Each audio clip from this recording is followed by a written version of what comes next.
The National Aeronautics and Space Administration, NASA, astronauts have recently discovered evidence of a rapidly developing black hole, which has long been regarded as a missing link in our understanding of the early cosmos. Astronauts found the monster body, which originated around 750 million years after the Big Bang, using data from the Hubble Space Observatory.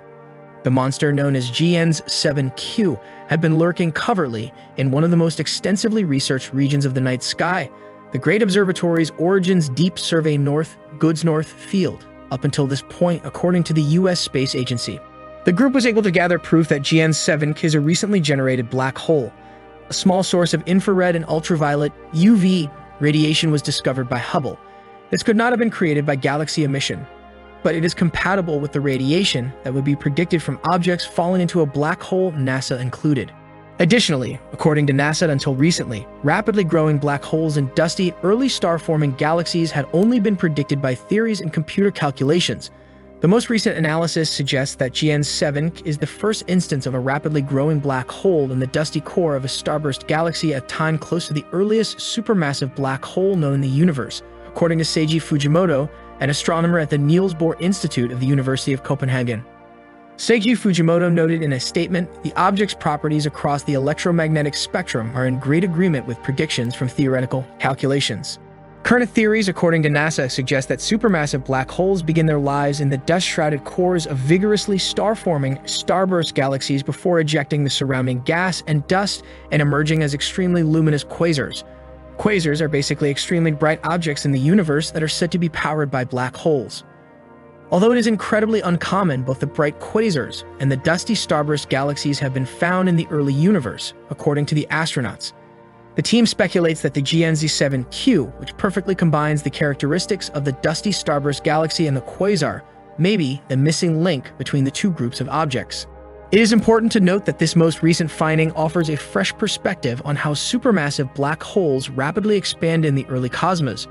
Therefore, according to NASA astronauts, the most recent discovery serves as an illustration of a type of supermassive black hole that was previously unknown. Now the team plans to systematically seek for comparable objects using dedicated high-resolution surveys, according to NASA.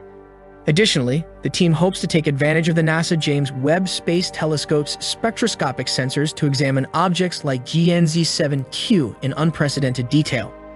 Supermassive hardly scratches the surface of how enormous black holes can become. These gaps dwarf our sun by a factor of 1 million. To put things in perspective, our host star might fit 1 million Earths. The number that could fit into a massive black hole is something I don't even want to consider.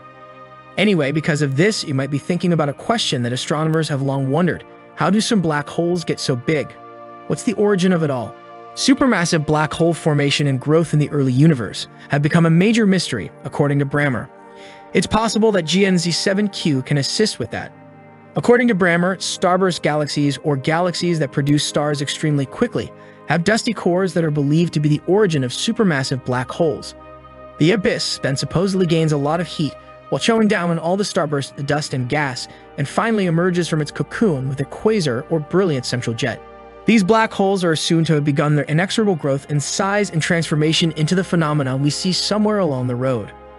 Although scientists have previously discovered both starburst galaxies and brilliant quasars to support the theory's beginning and conclusion, the story's middle sections are based on computer simulations. Prior to GN 7Q, no intermediate object between the starburst galaxy's beginning and the quasar's conclusion has been seen. Seiji Fujimoto, an astronomer at the Niels Bohr Institute of the University of Copenhagen and the paper's lead author, said, GN 7Q provides a direct connection between these two rare populations and provides a new avenue toward understanding the rapid growth of supermassive black holes in the early days of the universe. In essence, GN 7Q could finally explain how supermassive black holes that reside in later epochs of the universe came to be, even though they lived during a period known as the Cosmic Dawn. The ancient chasm is so comparable to both quasars and starburst galaxies that NASA even refers to it as a potential missing link for the supermassive black hole formation scenario. According to Fujimoto, the object's electromagnetic spectrum features are in great agreement with predictions from theoretical simulations. For instance, the redness seen in the Goods North survey is probably the result of starburst dust-reddening quasar light. With this, we conclude our video. We appreciate you helping us keep it going by watching. The best way to support our channel is to watch another episode. Thank you for tuning in. To ensure that you never miss an episode, please subscribe to the channel.